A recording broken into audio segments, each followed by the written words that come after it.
Hey, what's going on, Johnny? What are you doing? Pretty good. You're in your drum room? Yeah. That's cool. Uh, Here, let me move out of the way. You can see it. Oh, that's awesome. Do you have one of your paintings on the wall? Yeah, I've got I put a bunch of insulation behind it, Oh, nice. and then I built some bass traps. Nice. Yeah, and the neighbors. I mean, the whole goal was so the neighbors wouldn't hear me, so that they can't, which was the point. But Do you ever just go in there and scream? um, I have. Yeah. Yeah, I've never sang before. Uh-huh. Always been terrified of it. Yeah. I fucking sang in here one night. Oh, that must have felt great. It felt insane. Yeah. Just let it Um, rip. just completely liberated for the first time in my life. Is amazing. Yeah. That's awesome. Do I you hit ever a, I hit a note so I hit a note so high that it broke a glass in here. That's so cool. I've always Yeah, wanted to do that, but I just never had the uh you don't have the voice. opportunity. You don't have the voice for it. I don't. I really don't.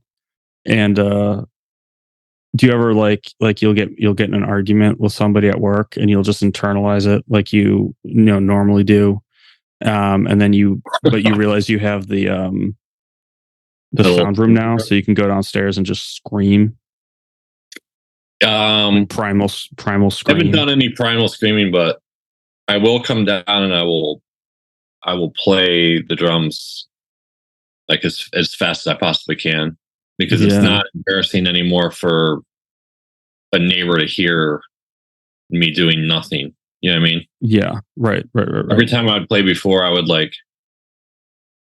try to fucking play like I was in Dream Theater or something. Yeah, you got to get a groove going for the neighborhood. Yeah, right. And Yeah, now it's like I can actually practice, which is cool. yeah. Yeah. You know what I would do down there is I would go down there and jack off and talk shit. Yeah, yeah. Just like really just just spit all sorts of nasty you know um curse words and commands at myself. Just hype yourself up. Yeah, exactly. Um I brought a I pulled it actually pulled a t-shirt out of the bass drum because I shot cum all over the ground. Yeah, I didn't have I don't know, there's no Kleenex or anything, so I just pulled out this t-shirt, kind of mopped it up, and then I threw it back into the drum. yeah, that's a good idea. Yeah. Did you know that was going to happen when you started, or were you like mid stroke and you look around and you're like, there's no Kleenex? It was mid stroke. Yeah. It worked. Welcome to the Fantasy Cast podcast, where three grown men pass the time by sharing their deepest, darkest fantasies. Here we go. My daughter's first day of school was today, and I saw that yours was as well. Yeah. And it got me thinking about, I was telling you a little bit about this, what I would do to the date. I started thinking about prom, Mhm. like when she's finally ready for prom, and what I would do to intimidate her date. Yeah, yeah. Of course. And I don't, so I had some ideas about it. And let's just assume, for the sake of the fantasy, that it's a guy. And that I think that'll make it go down a little bit smoother, what I'm about to do to this guy. So he comes over, he shows up, he's really, he wants to make a good impression. So he's kind of like, rubbing, like kind of like sweaty hands, nervous, voice is cracking. I come to the door. I'm like, "Oh, hey, how's it going? Welcome. Come on in. My daughter's getting ready upstairs. She'll be down in a second. Hey, I heard you play guitar. Is that right?" He's like, "Yeah, I dabble a little bit. I'm not very good, but let me take you downstairs. I'll show you my rig. I got some pretty cool guitars. I fix them up, and I got some nice vintage amps." So I bring him downstairs, and I show him I've got a twin reverb. I got a Roland, what do you call those? Jazz chorus. Jazz chorus, yeah. I'm showing him the clean tone on one of those things. You know, I'm like, I clean the pots out to the point where there's zero crackle. Mm-hmm. And this thing's like 50 years old. Can you believe that? And he's like, oh, this is great, Mr. Nathan. I'm like, yeah. Like, let me show you something else. We walk into this room, and it's an exact replica of a doctor's office. And it's got like the lighting, it's got the cabinets, it's got like the stethoscope and like the sphygmometer or whatever, like all the things to take blood pressure. It's got the chair that has the part that like comes out so you can lay down. He's like, well, what's going on? I'm like, well, you know, this is just something I've been messing around with. I've been like doing some DIY doctor stuff, you know, like watching YouTube, figuring out like how to be a doctor on my own. Just a little hobby I've been working on. I'm like, come on, sit up, take a seat up here. And he sits up on the examination bench or whatever table. And I'm like, let me take your blood pressure. I've been trying to figure it, you know, this is something I'm working on. So I take his blood pressure. I use my watch. And he's like, this is kind of weird, but it's not that crazy. I'm like, I got this. I show him the reflex hammer. I'm like, I got this thing, vintage. This belonged to the guy that did Pamela Anderson's boob job. And he was selling it on eBay. And I got it. And he's like, oh, wow, that's cool. And I'm like, can I hit your knee? He's like, yeah, go ahead. So I hit his knee, his reflex goes up. And I'm like, you know, so you're going to take my daughter out on a date, huh? And he's like, yeah, you know, don't worry. I'm not going to try anything funny. I'll have her back by a certain time. And I'm like, no, I'm not worried about that. I really want to try. I've been doing a lot of needlework and I can't find anybody to really practice on. So I really want to try drawing your blood. Can I draw your blood?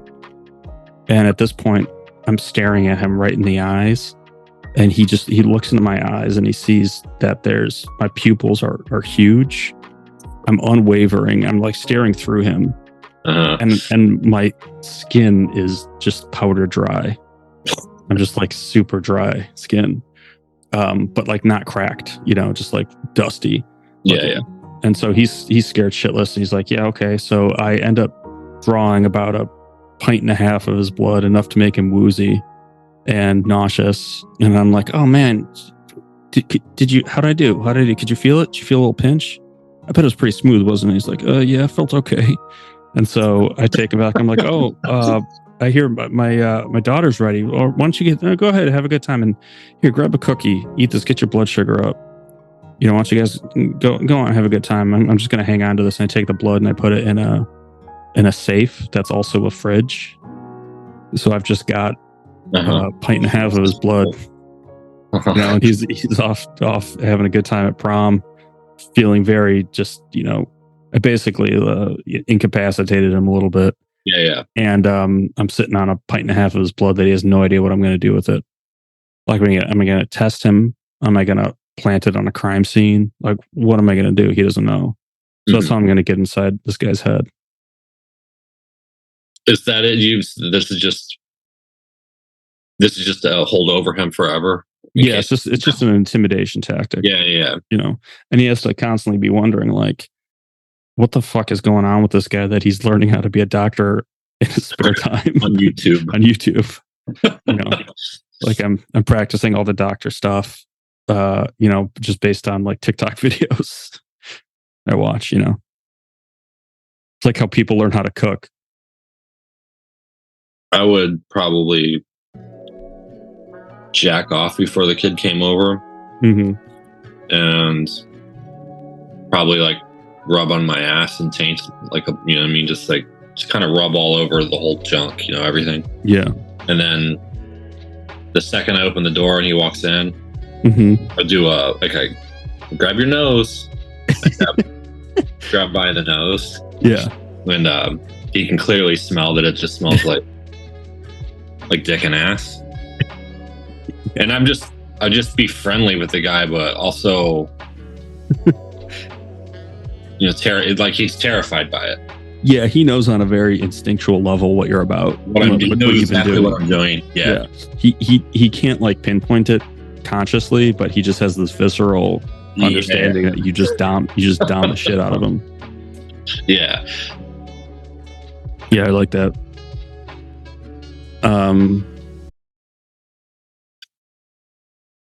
The guy I imagine coming over for you, John, is like one of those guys. We joke about him a lot, but like one of those smug smile selfie guys wearing like Coke bottle glasses, like a beanie hat, a sweater in the summer, a sweater and a scarf in the summer. Yeah. Like a fine line geometric shaped tattoo on their forearm. I picture a kind of a silly kid. Like, he's not a bad looking kid, but he's really silly. He's fairly smart, but Yeah. also you can tell that all the fun things about him will be gone in like 3 years. Yeah. I mean, like, yeah, he'll get serious. He'll get a job by the time he's 21. Yeah. An absolute piece of shit. Yeah, that he free won't be spirit. into he won't be into women like my daughter anymore. He'll be like into something. Yeah, that Like, free spirit will get crushed out of him. She'll be the freak that he dated when he was in high school. Yeah, like his spirit will get just ripped from him by his parents. Yeah. All these other pressures. Yeah, it's kind of a sad situation. I just watches Modern Family in The Office and shit like that. Yeah. Yeah, he really relates to John Krasinski's character. Like he lets his boss at his shitty job just treat him like a complete asshole. Yeah. And his retaliation is to look at his coworker with that kind of like dumb dog, puppy dog look. Man, fuck that guy. Fuck that John Krasinski guy. I know, fuck him straight up.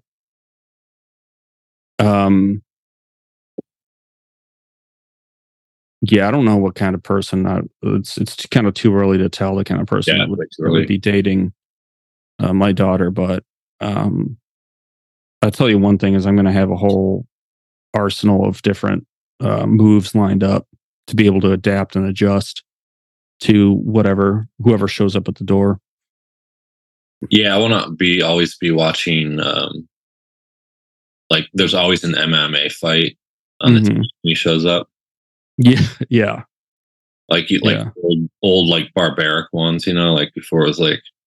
Yeah, like one of the ones where the guy dies in the ring. Yeah. I like that. I also like the idea of like, like in grade school, maybe anticipating who and this is kind of like a long game thing, real long shot, but anticipating who the date might be and then kicking the shit out of that kid's dad. Yeah. That, like 10 years later, the date knows that I beat the shit out of their dad. Yeah.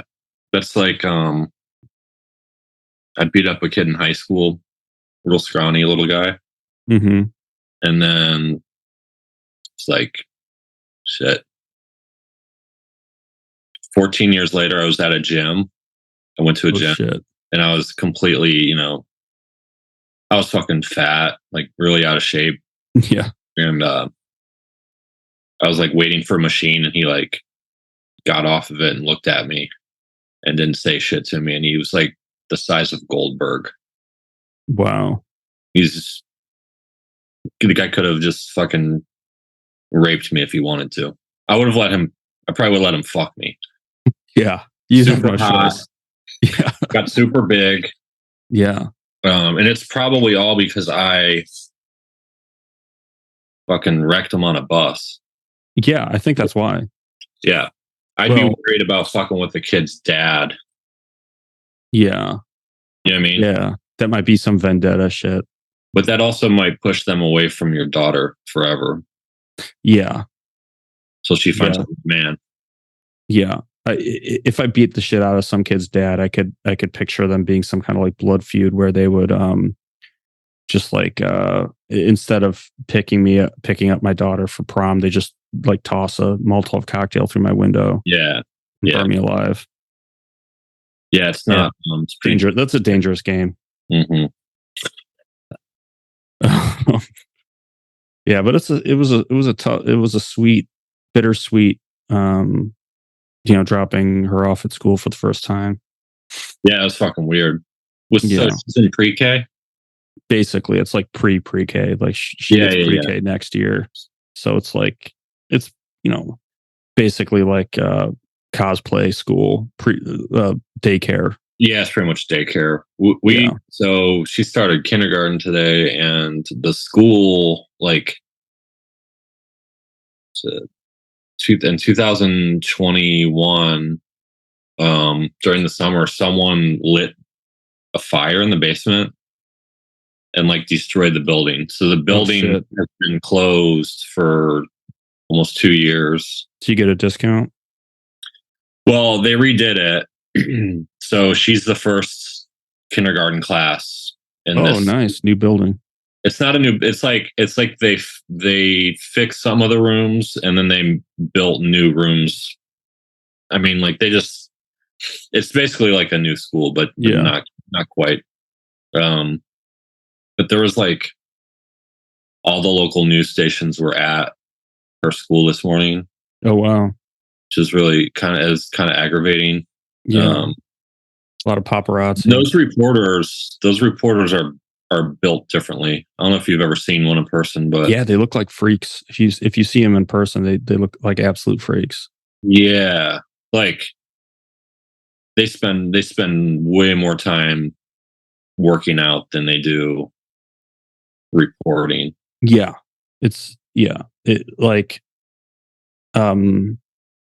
in DC, you'll be like walking down the street and you'll see like Anderson Cooper like in front of like a building. Ripped little stud, right? Yeah, these guys are like, they are just built differently, and they go there and like a guy like Anderson Cooper, he's probably in his like 60s or whatever, goes through their whole life shaping and molding and maintaining their bodies and faces to look a certain way that after a while it just like they become like statuesque. Yeah. Like not a hair off. Yeah, it was fucking weird. Yeah, it was like over the top. Yeah, freaky ass amount of makeup on all of them. Yeah, and a nuts insane amount of makeup. Yeah. Did you see any of them standing on like a booster seat or something? No, the one woman was like as tall as me. Like she's probably 6'3", 6'4". Does she have a deep voice? Kind of. She was really tall. She's very sexy. Yeah. Big ass bitch. I mean, yeah, it's a big woman. Yeah, but it was cool. It was cool. Did they interview you?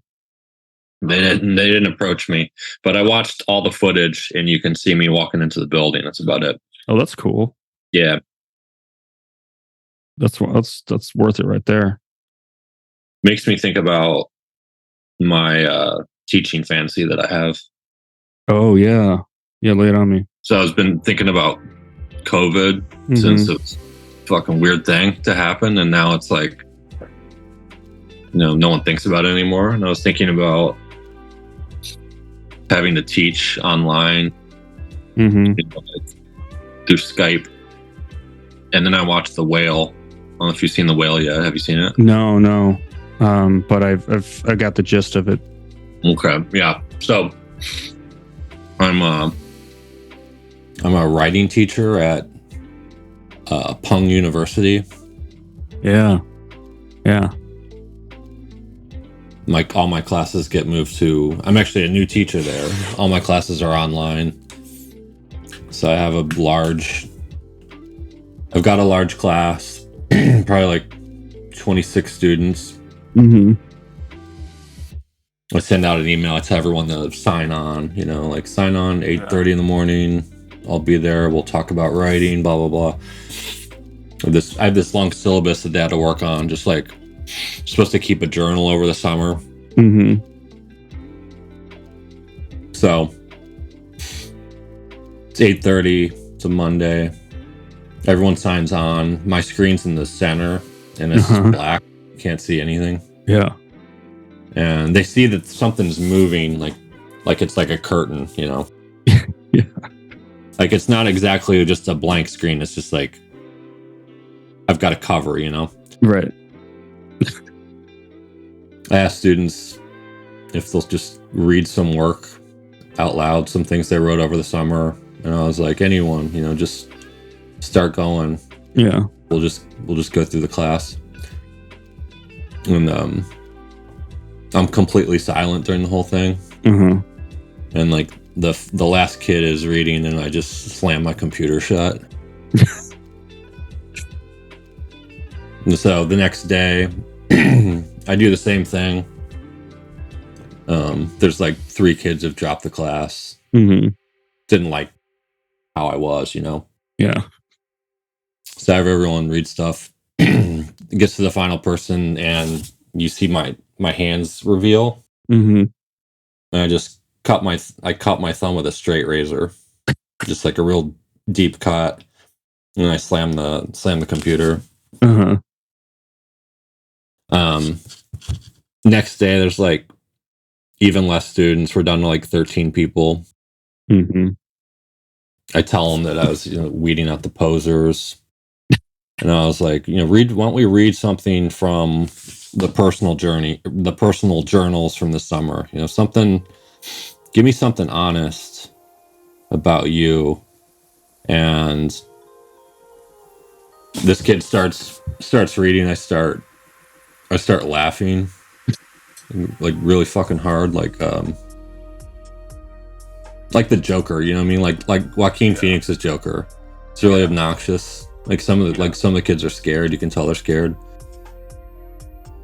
They still haven't seen my face. I slammed the computer again. Next day, same thing. Like, guys, you gotta do something that's truly honest. Like, I want something juicy. And I was like, class is canceled until you can come up with something. 3 weeks go by and I've got nothing. Mm-hmm. I get an email from a student, and he just like lays out his childhood, like all this trauma and shit. And I get another email from a girl, same sort of thing. All right, class is back on. See you Monday. So yeah, I resume classes. I thank them for their bravery. There's 3 people left. I tell them, I was like, for the next assignment, I want you to show whole. Yeah. Just show. I want you to show whole. Yeah. And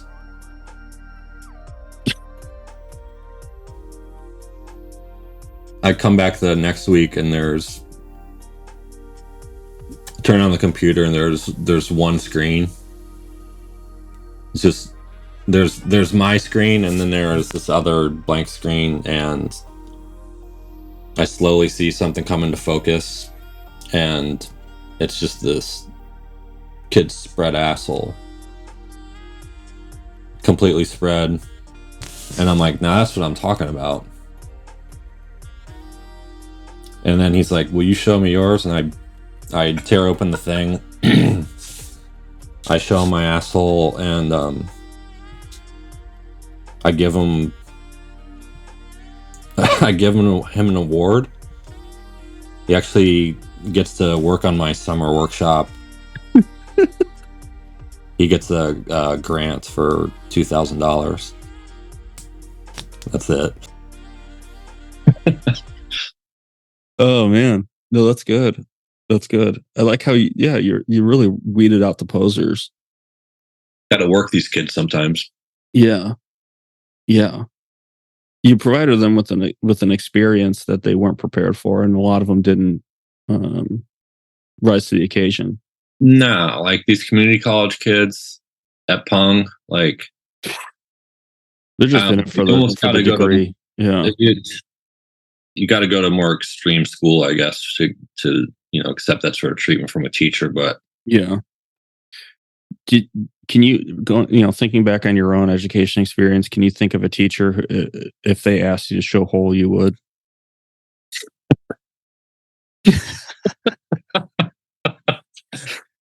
Um, I mean, you don't have to name names, but does anything come to mind? I can't think of. Yeah, maybe. I guess it depends on the age. Yeah. I think if it was something like show hole, not like me just like showing my hole to them like after class. If it was a writing class, write about your hole. If it was an art class, make an art project about your hole. If it was like Spanish class, tell me about your hole in Spanish. Something that involved like a part of the education experience. I think I would do that. Sure, yeah. Show and hole is a whole thing. Yeah. there's a lot of there's a lot of layers to it. There's plenty of layers.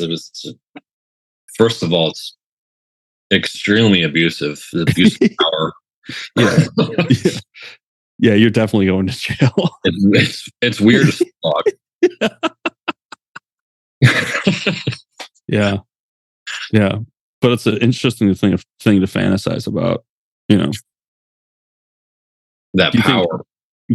Do you think if like one of your teachers, one of your art teachers was like, John, I think you really have a lot of promise, maybe leverage some opportunity in front of you that was really impressive. They're like, but I'm going to need you to submit a painting of your hole. Do you think you would do it? Yeah, of course. Yeah. I could have also done the fantasy as, show hole, and then the kid shows hole, and I'm just like, what the fuck are you doing? You know what I mean? Like, yeah, you'd be like, I wanted to see show me your whole self. You really are.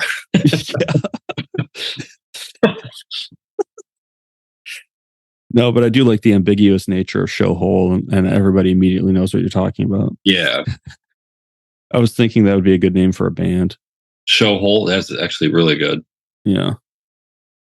Good song title too. Yeah, because it could mean a couple different things, but deep down, everybody knows what it means. Yeah. And the mystery of that. That was a good fantasy. Yeah, thanks. Yeah.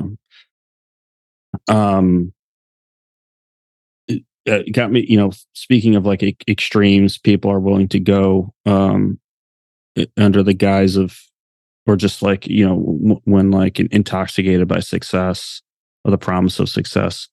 I had a fantasy that was along those lines. If you let me oh, for sure, hit you with it. Mm-hmm. All right, so I'm a garbage man, and I'm 10 years on the job. I don't really like it, but it pays pretty well, and if I keep going, if I cap off at 25 years, I'll get a really good pension. So I'm just kind of keeping my head down. And one day I come up on a dumpster, and it's full of a bunch of like super rare Funko Pops. And so I circle back around after my shift is done. I load them into my trunk, and I go home. I look them up, and they're like, 10 grand here, 20 grand there, 30 grand here. These things are like really good condition, just like amazing craftsmanship, really cool. Like there's like a Clockwork Orange one that's really cool. It's worth a lot of money. So I sell them, these Funko Pops, and I make, a couple $1 million, enough to stop working as a garbage man. Yeah. Take that money, put it into crypto back before it blows up, hit a big spike, cash out, turn those millions with an M into billions with a B. Do the American dream, invest in, start my own like biotech firm, sell it. I turn those billions with a B into hundreds of billions with a B. And now I'm just I'm at a level beyond almost every single person on Earth with the amount of money and access and power I have. And as a result, I explore every single avenue of human sexuality that this world has to offer. Every single kind of debauchery, you name it, I've done it. And to the point where I've just completely blown out my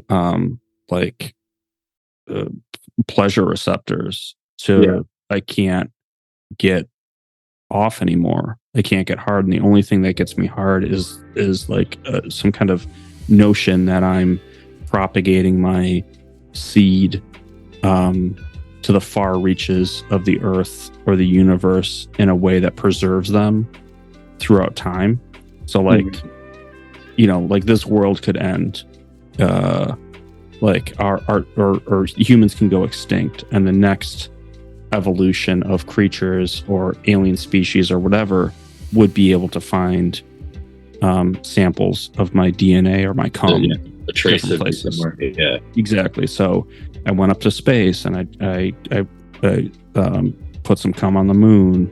I went to the top of Mount Everest, put a vial of cum up there. I went and I came like deep inside the earth in like a big series of caves.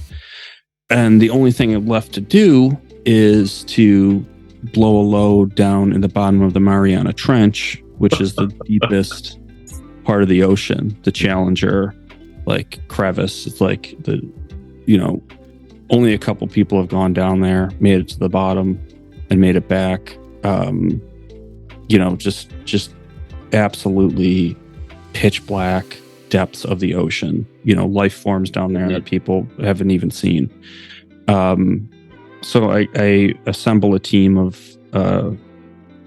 physicists and a bunch of eggheads and some deep sea divers and some and I get James Cameron on that list because he's been down there before, and he's got like a nice rig that I'm gonna borrow from him.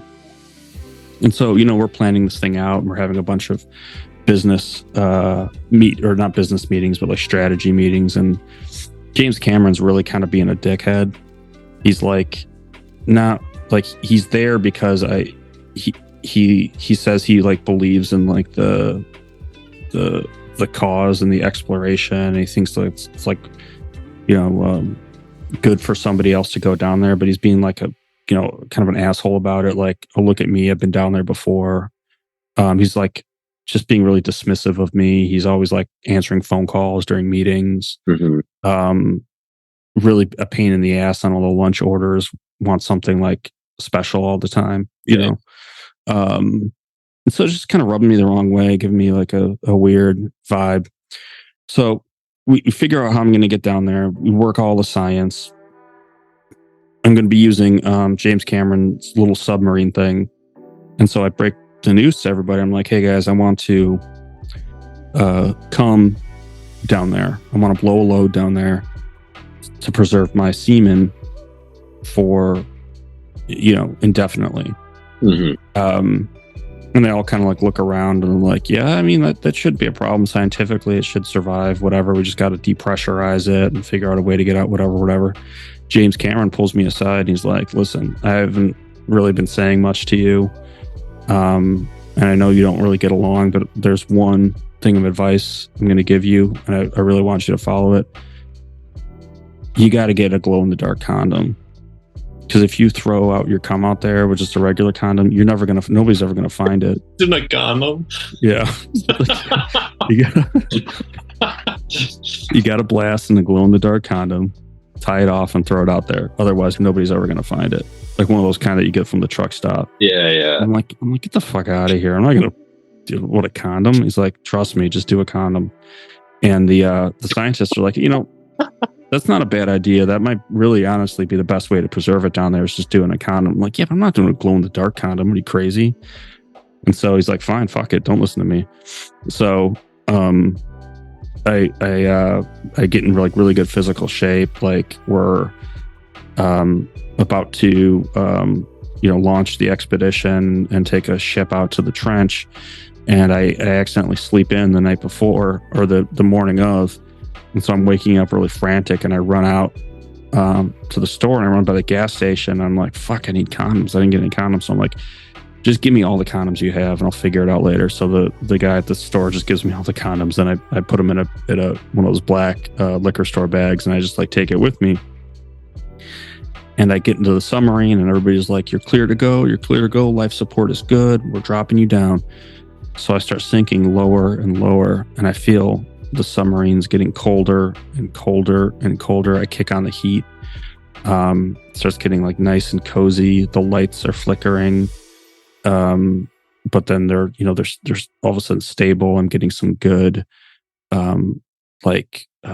fish that I've never seen before, some cool species of like jellyfish and sharks, and I'm going deeper and deeper, and it's just pitch black. I hit the bottom. I'm just floating there. I cut out all the lights, and it's just so peaceful. And I start to get hard for the first time in a long time.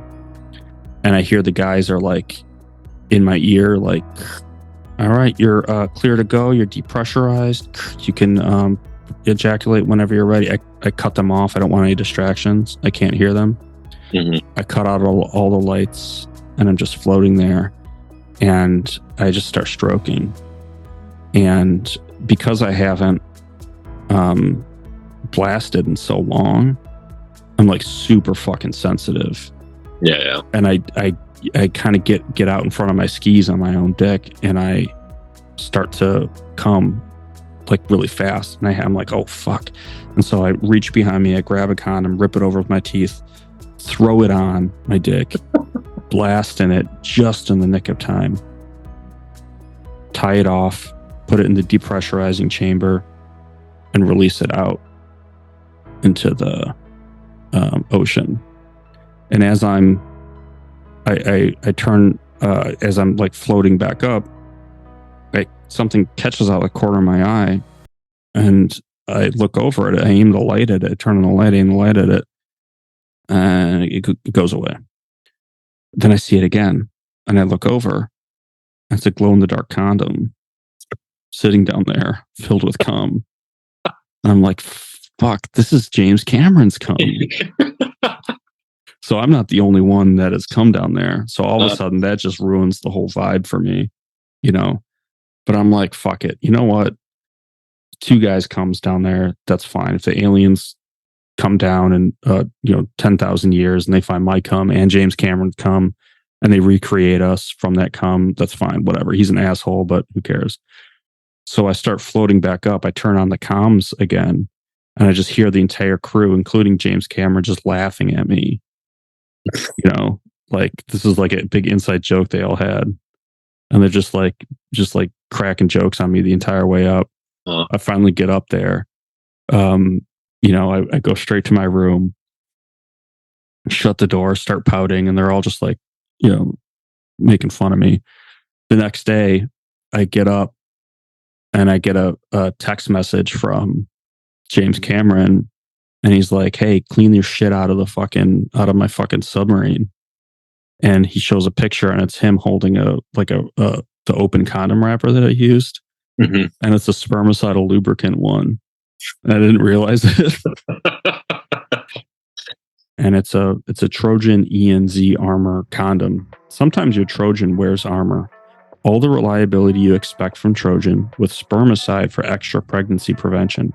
These reservoir end condoms are both lubricated and coated in N9 spermicidal lubricant to help protect against pregnancy. Some words of caution. Spermicide provides extra protection against pregnancy, but spermicide alone does not better protect you against HIV or other STIs. Heads up that some people are sensitive to non-Neoxol 9, and these are not suitable for anal sex or more than once a day vaginal sex. Additional features: special reservoir end for extra protection, lubricated for comfort and sensitivity. Premium latex helps reduce the risk of pregnancy and STIs. Each condom is electronically tested to help ensure reliability. Classic, straight-walled shape for secure, snug fit. Huh. Nice. So not only is his cum down there too, but my cum's all dead. You know, gone. just gone. And I blew so much money getting down there. Now I'm broke, so it'll never happen again. So ultimately, it's a humiliating, disappointing experience. But the blast in and of itself was incredible.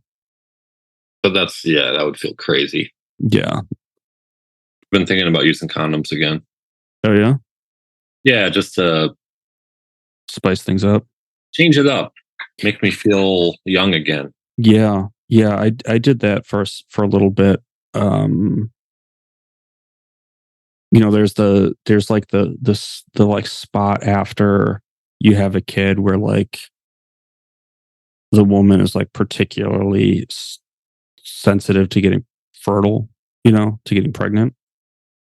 And so we used condoms during that time just to like be sure, because we're like, fuck that. It was definitely a walk down memory lane, I think it would be I think it'd be sexy to wear one and then have her take it off and then force me to come inside of her. Yeah, like halfway through, she's like, just lose this thing. Yeah. Feels like shit. Yeah. And then she like puts like not a pillow over my face, but she holds me down and forces me to come inside. Yeah. And then runs away. and then bounces. Yeah. Then runs into the bathroom, shuts the door, and locks it. Yeah. You think those guys jacked off that were stuck down there a couple months ago? They were stuck down there? Yeah, those guys that fucking blew up, that submarine. Oh yeah, for the Titanic one. Yeah. Oh, no doubt. At least one of them. Yeah, probably waited. I would have. If, like the last one to pass out, probably jacked off. Yeah. I probably would have done it even before anybody passed out, and everybody's like, "You got to conserve air, Nathan." I'm like, "Shut the fuck up. We're all gonna die." You should probably just start jacking off too. Yeah, honestly.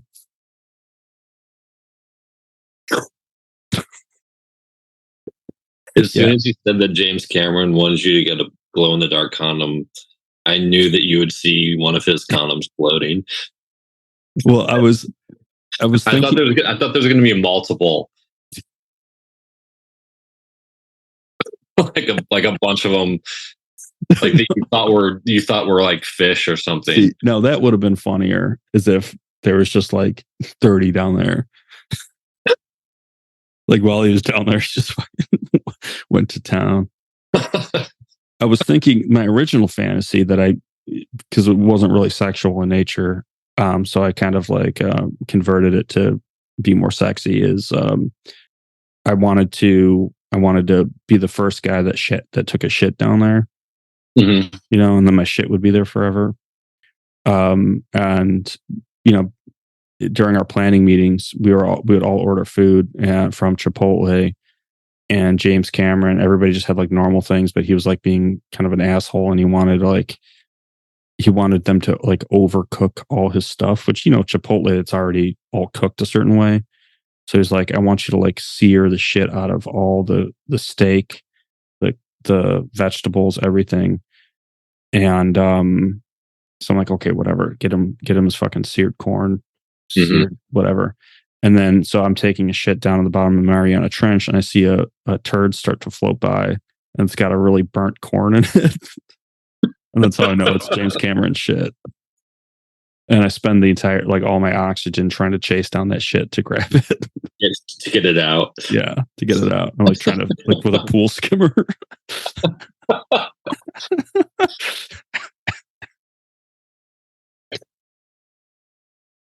Yeah. So it's just something I've been thinking about. That was good. Thank you.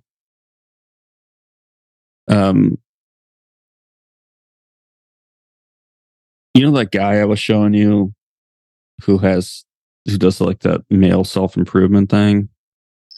Life coaching. Yeah. And you talked about that you'd have a life coaching thing called the Prophecy of the Pung.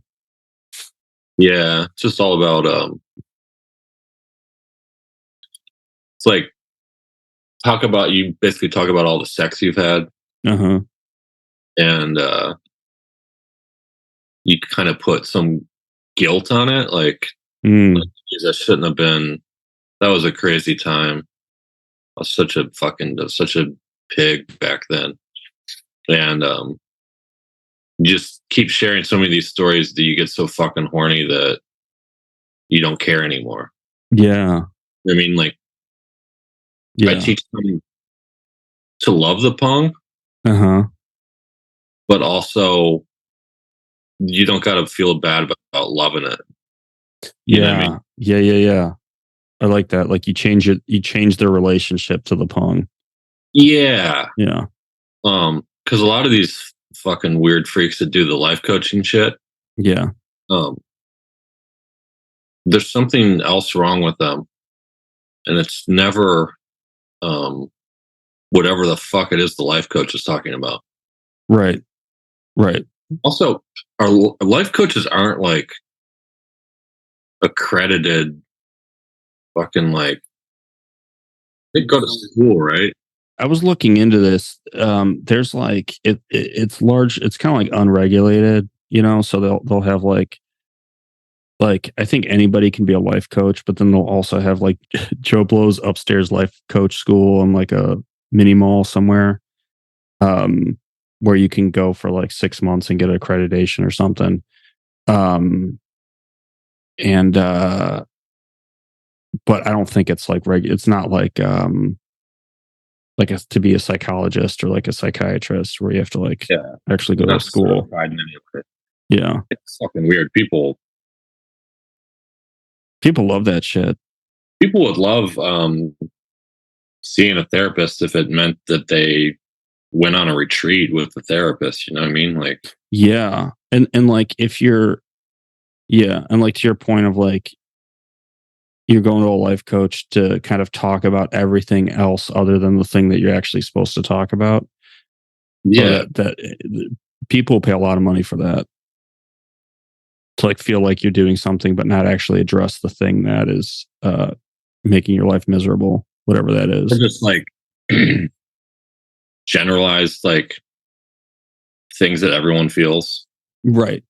Right. I mean, like, I didn't do enough. Right. I haven't done enough with my family. Like, Right. Yeah. My job isn't meaningful. my job isn't meaningful. But I also don't work hard there. Right. What do I do? Yeah. Yeah. There's just some grifter just collecting the money. It is a grift. It really is a grift. Grift. I think, like, I don't know if people come out of it feeling good, then that's great or whatever. Yeah, if But that's what you want to spend your money on, yeah, that's fine. But like make no mistake, like it's not like it's not a treatment. right, exactly. Yeah. It's like, it's the equivalent of like, the preachers that would go from town to town and like gas people's head up about whatever and like you feel good about whatever they're telling you and you give Yeah. them some money. That's why prophecy of Pung is a little different, where it's Yeah.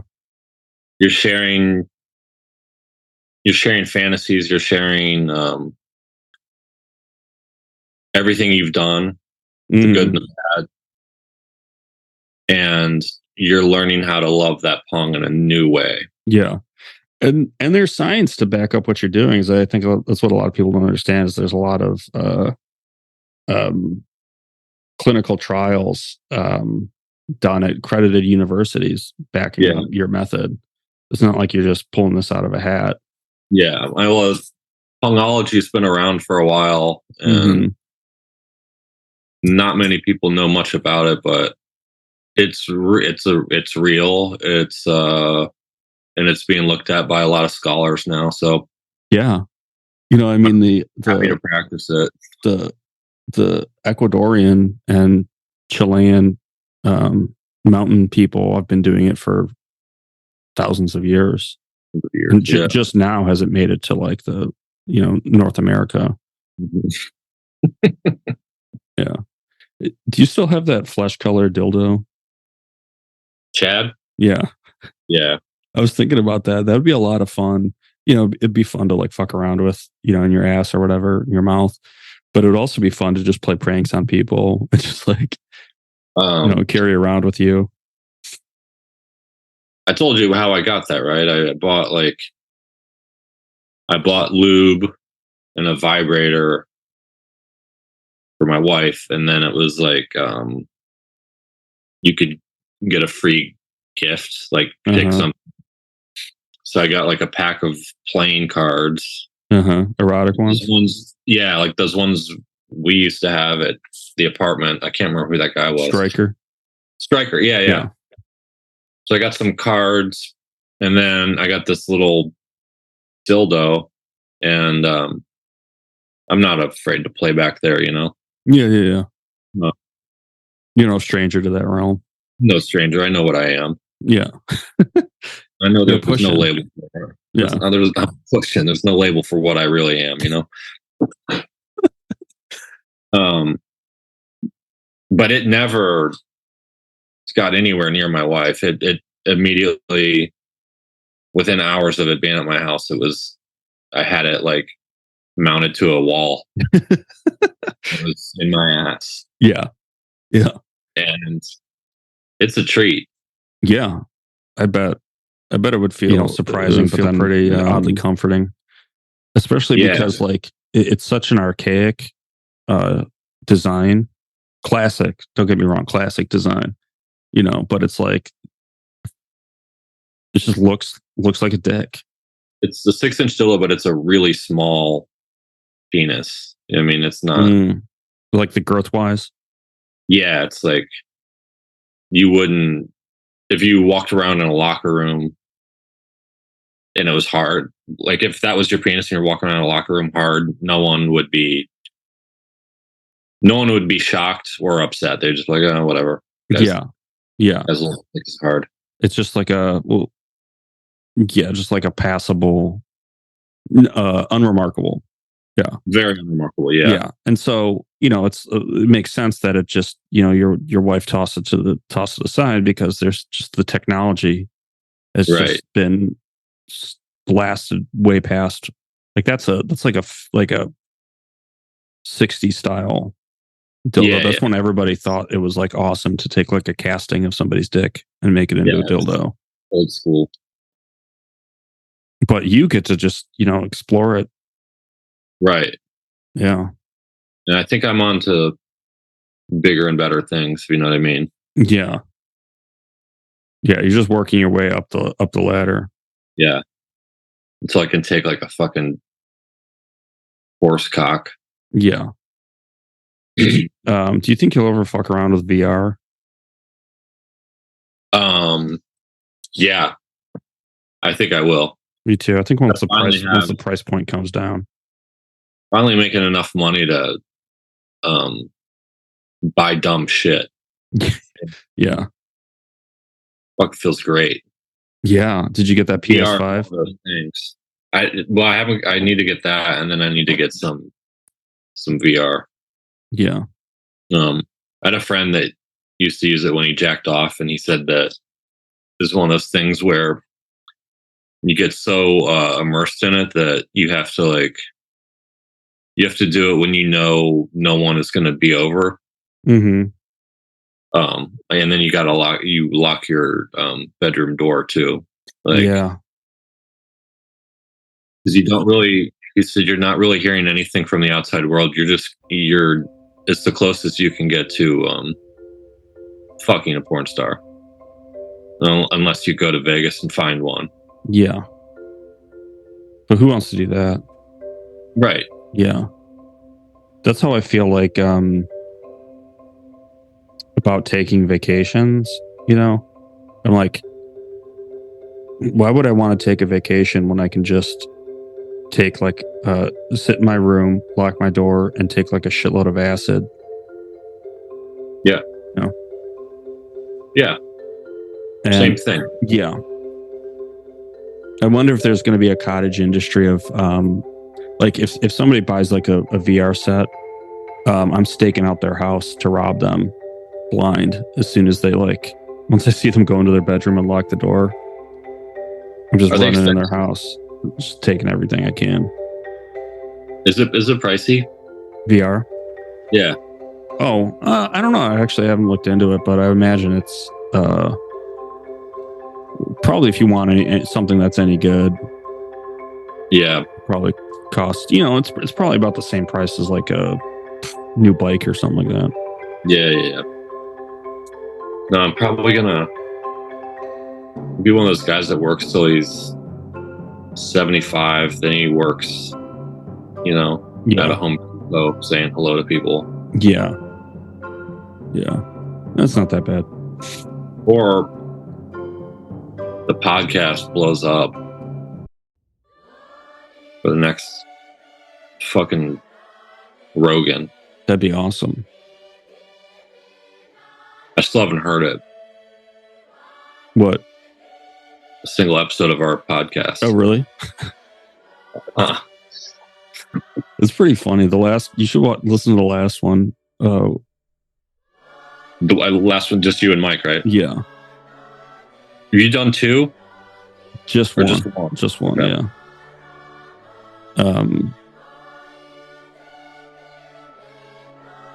Yeah. They're pretty funny.